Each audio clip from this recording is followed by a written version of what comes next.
And so we are going to talk a little bit about the legislature, because just earlier this week, both chambers of the Minnesota legislature passed HF 1.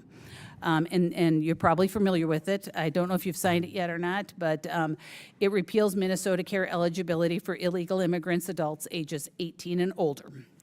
And with that recent repeal of eligibility for illegal immigrants, a policy that initially, I mean, it was after my time, was enacted in your time, 2023, under your administration, now being reversed with those budget negotiations. I was just wondering, first of all, do you know how many illegal immigrants were covered and are currently covered in Minnesota with Medicaid? I don't have the exact number. It's not Medicaid, it's state that does this through Minnesota Care. Okay, well, but you still don't know how many, so I don't all have of it those from my- negotiations you were deeply involved in earlier, that you mentioned you were deeply involved in, that number never came up? I don't have it in front of me right now. Okay. So we can certainly get it to you. I would love it. I would love to have that.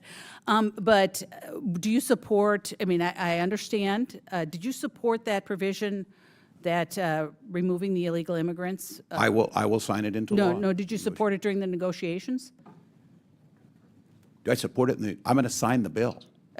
But there's negotiations. So I guess what I'm We're hearing, very though, good is at you it. That's why we have a didn't support- balanced budget. You didn't And so I support- negotiated with the Republicans.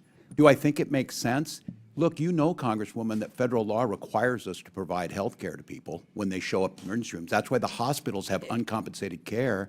Reclaiming my time, because you're trying to change the subject, because I asked you very specifically, during negotiations, did you support the provision to eliminate illegal immigrants from health care? It's a question that makes no sense. I support right. it at the end of the All day right. in a negotiation, which I Thank agree you, to and thank will you, sign it. thank you, Governor.